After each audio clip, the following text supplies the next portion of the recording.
Hello friends, innovative learning platform में आपका स्वागत है।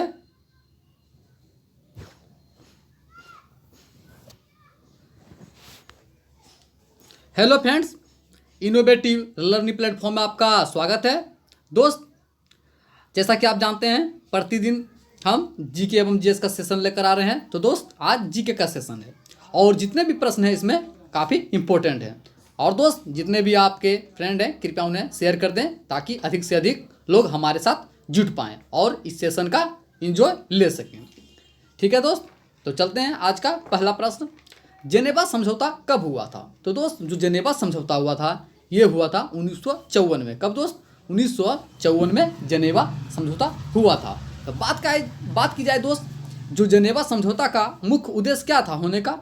तो दोस्त, इसमें यदि ये समझौता में जो जितने भी सदस्य देश था, जब बैठक हुआ था उसमें कहा गया कि यदि युद्ध के दौरान यदि युद्ध हुआ और उसमें यदि किसी देश का जो सैनिक है यदि किसी दूसरे देश की सीमा में चला गया हो तो उस सैनिक के साथ किसी भी प्रकार का अनैतिक व्यवहार नहीं कर सकता है। साथ ही साथ दोस्त, जितने भी जो विश्व धरोहर स्थल हैं, जितने भी विश्व धरोहर स्थल हैं जो यूनेस्को की सूची में वर्णित है, उसे युद्ध के दौरान किसी भी प्रकार से आहत या उसे किसी भी प्रकार के विध्वंस नहीं किया जा सकता, उसे किसी प्रकार से समाप्त नहीं किया जा सकता है। तो आप ध्यान रखिएगा दोस्त। इसका आंसर क्या है दोस्त? इसका आंसर दोस्त है 1954 में। ठीक है दोस्त, चलते हैं प्रश्न नंबर 2। अंकोर वाट के मंदिर का निर्माण किस शासक के द्वारा करवाया गया? तो दोस्त, जो अंकोर वाट के मंदिर है इसका जो निर्माण करवाया गया है सूर्यवर्मन द्वितीय के द्वारा। किसके द्वारा दोस्त? सूर्यवर्मन द्वितीय के द्वारा। और दोस्त, अंकोर वाट का मंदिर कहाँ स्थित है? तो दोस्त, ये जो स्थित है ये स्थित है कहाँ दोस्त? ये स्थित है कंबोडिया में। कहाँ दोस्त? कंबोडिया, जिसका प्राचीन नाम कंपुचिया भी है। तो आप ध्यान रखिएगा दोस्त, तो कहाँ स्थित है? कंबोडिया में। तो इसका आंसर क्या दोस्त? इसका आंसर आपको हो जाएगा सूर्यवर्मन द्वितीय। ठीक है दोस्त, चलते हैं प्रश्न नंबर 3। दास कैपिटल की रचना किसने की? तो दोस्त, जैसा कि आप जानते हैं जो दास कैपिटल है इसकी रचना किसने की है? कार्ल मार्क्स ने। किसने दोस्त? Karl Marx. जैसा कि आप सभी जानते हैं जो कार्ल मार्क्स हैं वो साम्यवादी विचारधारा के व्यक्ति थे। किस प्रकार के दोस्त? साम्यवादी विचारधारा के व्यक्ति थे। तो जैसा कि दोस्त, साम्यवादी में क्या होता है? साम्यवादी में जो होता है मुख्य रूप से सरकार का नियंत्रण, पूरे जो वस्तुएं होती है या उस देश की व्यवस्था होती है उस पर पूरी तरह से जो नियंत्रण होती है वो होती है सरकार की। उसमें पूंजीवादी व्यवस्था की जो पूंजीवादी होते हैं उसका जो अस्तित्व होता है वो काफ़ी कम होता है, नाम का होता है। तो उसमें जो मुख्य रूप से जो विचारधारा होते हैं वो होते हैं सरकार की। तो आप ध्यान रखिएगा, जैसे रूस में किस प्रकार की विचारधारा है? साम्यवादी विचारधारा के देश है रूस। तो आप ध्यान रखिएगा दोस्त। तो दास कैपिटल की रचना किसने की है? कार्ल मार्क्स ने। ठीक है दोस्त, इसका आंसर क्या है? Karl Marx. ठीक है दोस्त, चलते हैं प्रश्न नंबर 4। गदर पार्टी की स्थापना किसने की?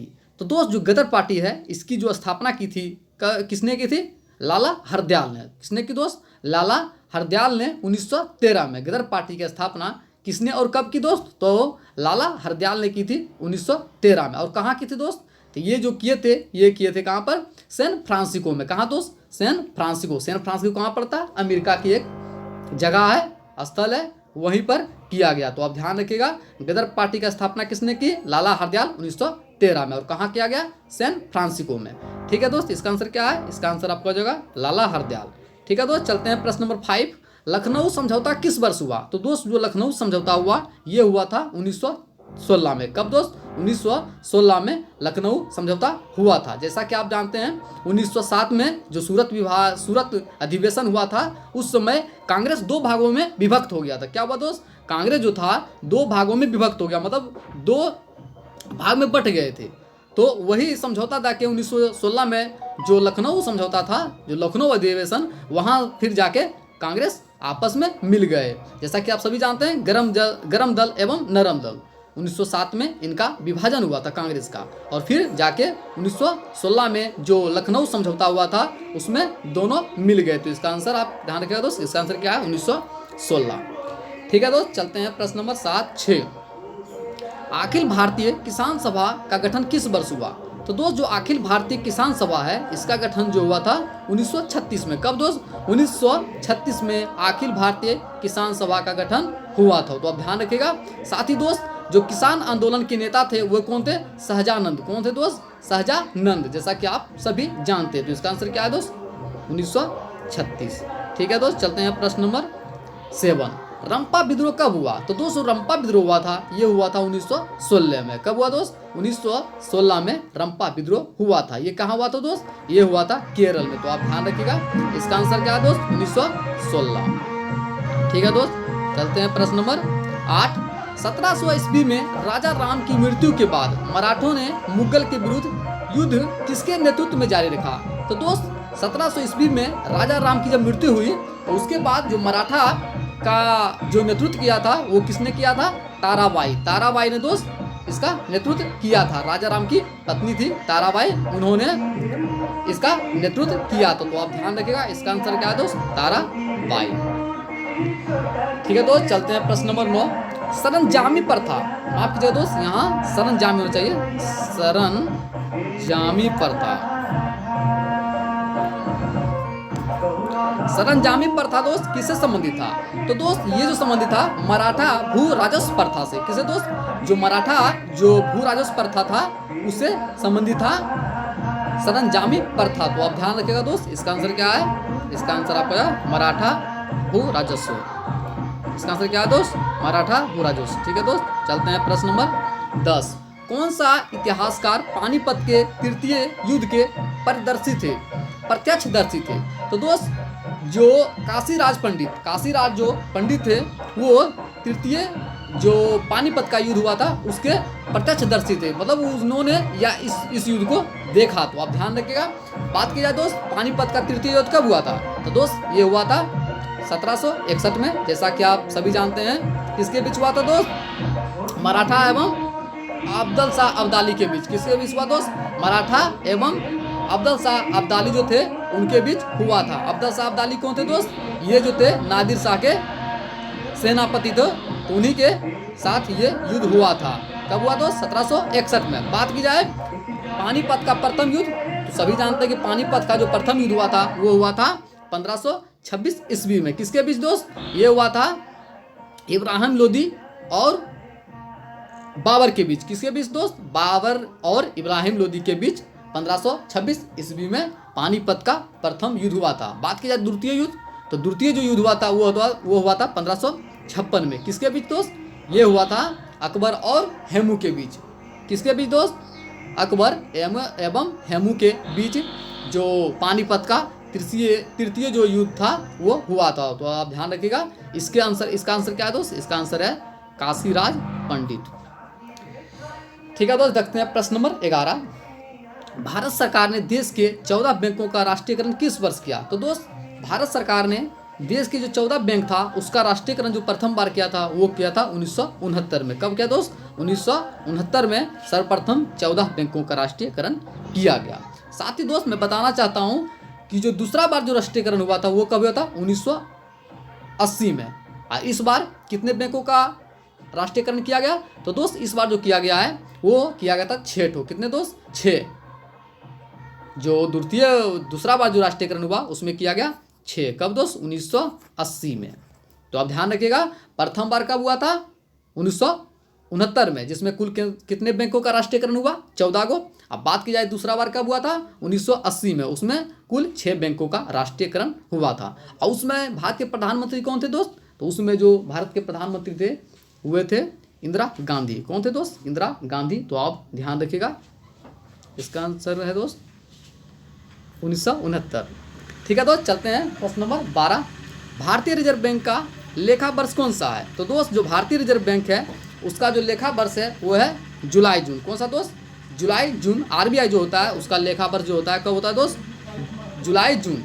अब बात की जाए दोस्त आरबीआई, तो आरबीआई का स्थापना कब हुआ था? तो आरबीआई का स्थापना हुआ था 1 अप्रैल 1935 को। कब दोस्त? 1 अप्रैल 1935 को। जैसा कि आप सभी जानते हैं दोस्त, जिस समय ये बैंक बना था उस समय ये भारत सरकार के अंतर्गत नहीं था। क्या नहीं था? भारत सरकार के अंतर्गत नहीं था, परंतु आरबीआई अधिनियम 1949 के तहत, जो बैंक अधिनियम 1949 है उसके तहत आरबीआई को भारत सरकार के अंतर्गत किया गया। अब बात किया है इसका राष्ट्रीयकरण कब हुआ दोस्त? इसका राष्ट्रीयकरण हुआ था 1 जनवरी 1949 को। कब दोस्त? 1 जनवरी 1949 को। साथ ही दोस्त आप जैसा कि आप जानते हैं भारतीय रिजर्व बैंक का वर्तमान जो अध्यक्ष हैं, गवर्नर, वो कौन है? वो है शशिकांत दास। कौन है दोस्त? शशिकांत दास। तो आप ध्यान रखिएगा भारतीय रिजर्व बैंक का लेखा वर्ष कौन सा है? जुलाई जून। इसका आंसर क्या है दोस्त? जुलाई जून। ठीक है दोस्त, चलते हैं प्रश्न नंबर 13। आरबीआई की स्थापना कब हुआ? तो दोस्त पिछले ही वीडियो में मैंने बताया है, पिछले प्रश्न में मैंने इसका डिस्कशन किया है। तो आरबीआई की स्थापना कब हुआ दोस्त? 1 अप्रैल 1935 को। कब दोस्त? 1 अप्रैल 1935 को आरबीआई की स्थापना हुई। तो आप ध्यान रखिएगा इसका आंसर क्या है दोस्त? 1 अप्रैल 1935। साथ ही दोस्त आरबीआई को बैंकों का बैंक भी कहा जाता है। क्या कहा था दोस्त? बैंकों का बैंक भी कहा जाता है। तो ध्यान रखिएगा मौद्रिक जो नीति होती है आरबीआई जारी करता है। तो आप ध्यान रखिएगा आरबीआई के बारे में। ठीक है, तो चलते हैं प्रश्न नंबर 14। मुद्रास्फीति उत्पन्न होती है जब समग्र आपूर्ति होती है। हाँ तो दोस्त मैं बता रहा था कि आरबीआई की स्थापना कब हुई थी? 1 अप्रैल 1935 को। आप ध्यान रखिएगा। ठीक है, तो चलते हैं प्रश्न नंबर 14। मुद्रास्फीति उत्पन्न होती है कब? जब समग्र आपूर्ति होती है। तो इसका आंसर क्या है दोस्त? समग्र मांग से कम। इसका अर्थ ये हुआ दोस्त यदि उत्पादन आपका ज़्यादा हो, इसका अर्थ ये हुआ कि मांग अधिक और उत्पादन आपका कम हो, तो उस समय मुद्रास्फीति उत्पन्न होती है। इसका अर्थ क्या हुआ दोस्त कि आपका उत्पादन जो है वो कम हो लेकिन आपका मांग जो है वो अधिक बढ़ जाए। किसी वस्तु का मांग यदि अधिक बढ़ जाए और उत्पादन आपके पास कम हो तो उस समय मुद्रास्फीति उत्पन्न होती है। तो आप ध्यान रखिएगा इसका आंसर क्या है दोस्त? इसका आंसर आपका है समग्र मांग से कम। ठीक है दोस्त, चलते हैं प्रश्न नंबर 15। प्लास्टिक मनी किसे कहा जाता है? तो दोस्त प्लास्टिक मनी जो कहा जाता है किसे कहा जाता है? क्रेडिट कार्ड को। किसे दोस्त? क्रेडिट कार्ड को प्लास्टिक मनी कहा जाता है। एटीएम दोस्त, जो एटीएम होते हैं उसे प्लास्टिक मनी भी कहते हैं। तो आप ध्यान रखिएगा दोस्त इसका आंसर क्या है? इसका आंसर है प्लास्टिक मनी। ठीक है दोस्त, चलते हैं प्रश्न नंबर 16। अर्थव्यवस्था के कोर सेक्टर में कितने उद्योग आते हैं? तो दोस्त अर्थव्यवस्था के जो कोर सेक्टर होते हैं उसमें कुल मिला के 8 उद्योग आते हैं। कितने दोस्त? 8 उद्योग आते हैं, जैसा कि लोहा, रिफाइनरी और बहुत और सभी हैं। तो आप ध्यान रखिएगा अर्थव्यवस्था के कोर सेक्टर में कितने उद्योग आते हैं? 8। कितने दोस्त? 8। तो आप ध्यान रखिएगा इसका आंसर क्या है दोस्त? 8। ठीक है दोस्त, चलते हैं प्रश्न नंबर 17। भारत में अधिकांश बेरोजगारी किस प्रकार की है? तो दोस्त भारत में जो अधिकांश बेरोजगारी है वो होती है संरचनात्मक। किस प्रकार के दोस्त? संरचनात्मक। ये खास करके ग्रामीण क्षेत्रों में अधिक दिखाई पड़ते हैं। तो भारत में अधिकांश जो बेरोजगारी है वो किस प्रकार की है? संरचनात्मक। तो आप ध्यान रखिएगा इसका डिस्कशन देख रहे। ठीक है दोस्त, तो आज खाली और जैसा इसका आंसर क्या दोस्त? संरचनात्मक। ठीक है दोस्त, चलते हैं प्रश्न नंबर 18। सुपरनोवा क्या है? तो सुपरनोवा जो है एक विस्फोटक तारा। क्या दोस्त? एक विस्फोटक तारा है। तो सुपरनोवा क्या दोस्त? एक विस्फोटक तारा। तो आप ध्यान रखिएगा इसका आंसर क्या दोस्त? एक विस्फोटक तारा। ठीक है दोस्त, देखते हैं प्रश्न नंबर 19। मध्य प्रदेश का शिवपुरी राष्ट्रीय पार्क किसके लिए महत्वपूर्ण है? तो दोस्त ये जो है महत्वपूर्ण है किसके लिए दोस्त? ये है तेंदुआ और चीतल के लिए। किसके दोस्त? तेंदुआ और चीतल के लिए जो मध्य प्रदेश का शिवपुरी राष्ट्रीय पार्क है इसके लिए प्रसिद्ध है। तो आप ध्यान रखिएगा। साथ ही दोस्त मध्य प्रदेश के जो कुछ इंपॉर्टेंट नेशनल पार्क हैं वो भी देख लेते हैं, जैसे Madhavgarh national park, Bandhavgarh national park. तो कुछ जो इंपॉर्टेंट नेशनल पार्क है। साथ ही साथ पेंच एक ऐसा नेशनल पार्क है जो महाराष्ट्र और मध्य प्रदेश दोनों की सीमा साझा करता है। तो मध्य प्रदेश का शिवपुरी राष्ट्रीय पार्क किसके लिए महत्वपूर्ण है दोस्त? ये है तेंदुआ और चीतल के लिए। इसका क्या दोस्त? तेंदुआ और चीतल। ठीक है दोस्त, चलते हैं प्रश्न नंबर 20। कांगेर घाटी नेशनल पार्क किस राज्य में स्थित है? तो दोस्त कांगेर घाटी जो नेशनल पार्क है ये स्थित है छत्तीसगढ़ में। कहाँ दोस्त? छत्तीसगढ़ में। और साथ ही दोस्त यहाँ और नेशनल पार्क हैं जैसे Indravati national park, Ghasidas national park, ये सभी छत्तीसगढ़ में स्थित है। बात की जाए छत्तीसगढ़ तो इसका स्थापना कब हुई थी? 1 नवंबर 2000 को। कब दोस्त? 1 नवंबर 2000 को। तो आप ध्यान रखिएगा कांगेर नेशनल पार्क जो है यहीं स्थित है। इसका आंसर क्या है दोस्त? छत्तीसगढ़। ठीक है दोस्त, चलते हैं प्रश्न नंबर 21। तिब्बत में सांगपो नदी कहलाने वाली कौन सी नदी है? तो दोस्त तिब्बत में जो सांगपो नदी कहलाती है वो ब्रह्मपुत्र। कौन सा नदी दोस्त? ब्रह्मपुत्र। साथ ही ब्रह्मपुत्र जो बांग्लादेश है वहाँ पर क्या कहते हैं, बांग्लादेश में इसे यमुना कहा जाता है। क्या दोस्त, इसे वहाँ पर यमुना कहा जाता है। तो आप ध्यान रखिएगा। तिब्बत में सांगपो नदी को क्या कहते हैं, ब्रह्मपुत्र। तो आप ध्यान रखिएगा, इसका आंसर क्या दोस्त, ब्रह्मपुत्र। ठीक है दोस्त, चलते हैं प्रश्न नंबर 22। क्याल क्या है? तो दोस्त क्याल जो है ये केरल के लेगुन झील है। कहाँ के दोस्त, केरल के लेगुन झील। जैसे कि भारत के सबसे जो प्रसिद्ध लेगुन झील है वो कौन है, चिल्का झील। तो आप ध्यान रखिएगा। तो क्याल क्या है, एक केरल का लेगुन झील है। तो इसका आंसर क्या है दोस्त, केरल के लेगुन झील। ठीक है दोस्त, चलते हैं प्रश्न नंबर 23। मीठे पानी की क्लस्टर परियोजना कहाँ स्थित है? तो दोस्त मीठे पानी की जो क्लस्टर परियोजना है ये स्थित है गुजरात में। कहाँ दोस्त, गुजरात में। तो ध्यान रखिएगा। और भारत का जो सबसे मीठे पानी की झील है वो है कौन सी झील दोस्त, बुलर झील। कहाँ है, जम्मू कश्मीर में। तो आप ध्यान रखिएगा। और चिल्का झील जो है भारत के सबसे खारे पानी की झील है। तो मीठे पानी की जो क्लस्टर परियोजना कहाँ स्थित है दोस्त, ये स्थित है गुजरात में। तो आप ध्यान रखिएगा, इसका आंसर क्या है, गुजरात। ठीक है दोस्त, देखते हैं प्रश्न नंबर 24। मेटूर बांध किस नदी पर स्थित है? तो दोस्त मेटूर जो बांध है ये स्थित है कावेरी नदी पर। कहाँ दोस्त, कावेरी नदी पर। तो ध्यान रखिएगा, मेटूर बांध किस नदी पर स्थित है दोस्त, कावेरी नदी। तो कावेरी नदी कहाँ है, तमिलनाडु। ये बांध मुख्य रूप से तमिलनाडु में स्थित है। तो आप ध्यान रखिएगा, मेटूर बांध किस नदी पर स्थित है, कावेरी नदी पर। ठीक है दोस्त, चलते हैं प्रश्न नंबर 25। भारत में राष्ट्रीय आपातकाल की घोषणा सर्वप्रथम कब हुई? तो दोस्त भारत में जो राष्ट्रीय आपातकाल की घोषणा हुई सर्वप्रथम कब हुई थी, 1962 में। कब दोस्त, 1962 में सर्वप्रथम राष्ट्रीय आपातकाल की घोषणा हुई थी। सर्वप्रथम 1962 में, जिसमें भारत और चीन के बीच युद्ध हुआ था। दूसरा बार कब हुआ दोस्त, दूसरा बार हुआ 1971 में, भारत और बांग्लादेश के बीच जो युद्ध हुआ था उसके कारण। और तीसरा बार आंतरिक अशांति के कारण 1975 में हुआ था। और उसमें जो प्रधानमंत्री थी वो कौन थी दोस्त, वो थी इंदिरा गांधी। तो आप ध्यान रखिएगा, भारत में राष्ट्रीय आपातकाल की घोषणा कब हुई थी, 1962 में। तो आप ध्यान रखिएगा, इसका आंसर क्या है दोस्त, 1962। ठीक है दोस्त, चलते हैं प्रश्न नंबर 26। एशियाई विकास बैंक का इंडिया रेजिडेंट मिशन कहाँ अवस्थित है? तो दोस्त एशियाई विकास बैंक का इंडिया रेजिडेंट मिशन जो स्थित है ये स्थित है नई दिल्ली में। कहाँ दोस्त, नई दिल्ली में। और एशियाई विकास बैंक का मुख्यालय कहाँ है दोस्त, मनीला। मनीला कहाँ पड़ता है, फिलीपींस में। तो आप ध्यान रखिएगा, एशियाई विकास बैंक का इंडिया रेजिडेंट मिशन कहाँ अवस्थित है, नई दिल्ली में। तो इसका आंसर क्या है दोस्त, नई दिल्ली। ठीक है दोस्त, देखते हैं प्रश्न number 27। Universal declaration of human right में कुल कितने अनुच्छेद हैं? तो दोस्त universal declaration of human right में कुल 30 अनुच्छेद है। कितना दोस्त, 30 अनुच्छेद है। इसका आंसर आप ध्यान रखें, 30। ठीक है दोस्त, आप लोगों को आवाज़ सुनाई देता होगा बाजे का। ये दोस्त हमारे स्टूडियो के आसपास ही अखंड हो रहा है, तो उसी का आवाज़ है। तो हो सकता है दोस्त आप थोड़ा डिस्टर्ब हो जाए, थोड़ा सा डिस्टर्बिंग होगा, साउंड में डिस्टर्बिंग होगी थोड़ा सा, तो माफ़ कीजिएगा। क्योंकि भगवान का स्मरण हो रहा है, तो आप लोग भी सुने और भगवान को स्मरण करें ताकि आप एग्जाम में अच्छे मार्क ला सकें। ठीक है दोस्त, तो ध्यान रखिएगा। इसका आंसर क्या है दोस्त, 30। ठीक है दोस्त, चलते हैं प्रश्न नंबर 28। भूमि सुधार अधिनियम को संवैधानिक सुरक्षा प्रदान करने के लिए कौन सी अनुसूची सम्मिलित की गई? तो दोस्त जो भूमि सुधार है उस अधिनियम को संवैधानिक सुरक्षा प्रदान करने के लिए जो अनुसूची सम्मिलित की गई है वो कौन सी अनुसूची है दोस्त, 9वीं अनुसूची। कौन सी दोस्त, 9वीं अनुसूची। तो आप ध्यान रखिएगा, इसका आंसर क्या है दोस्त, 9वीं अनुसूची। ठीक है दोस्त, चलते हैं प्रश्न नंबर 29।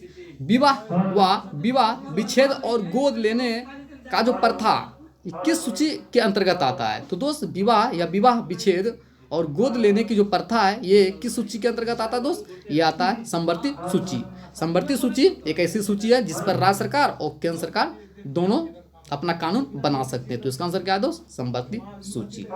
ठीक है दोस्त, चलते हैं प्रश्न नंबर 30 और आज का अंतिम प्रश्न। भारत में आम चुनाव किस सिद्धांत पर आधारित है? तो दोस्त भारत में जो आम चुनाव जिस सिद्धांत पर आधारित है वो कौन सा है दोस्त, प्रादेशिक प्रतिनिधित्व। किस पर दोस्त, प्रादेशिक प्रतिनिधित्व पर भारत में आम चुनाव आधारित है। तो आप ध्यान रखिएगा दोस्त। ठीक है दोस्त, तो आज का सेशन यही समाप्त होता है। और दोस्त मैं बताना चाहता हूँ जितने भी इसमें प्रश्न थे काफ़ी इंपॉर्टेंट थे, तो आप अच्छी तरह से रिवीजन कर लीजिएगा। और दोस्त मैं बताना चाहता हूँ कि आप जितने भी सवाल थे वो काफ़ी इंपॉर्टेंट, तो कृपया आप रिवीजन कर लेना, क्योंकि ऐसा ना हो कि आज देखें पता चले 2 दिन के बाद आपसे अगर कोई पूछ रहे आप पढ़ें तो माइंड से आपका उड़ जाए। तो कृपया आप ऐसे प्रश्न को बार बार रिवीजन करते रहें, जिससे कि आप का एग्ज़ाम आसानी से क्रैक हो जाए। तो ठीक है दोस्त, ध्यान रखिएगा। Thank you so much.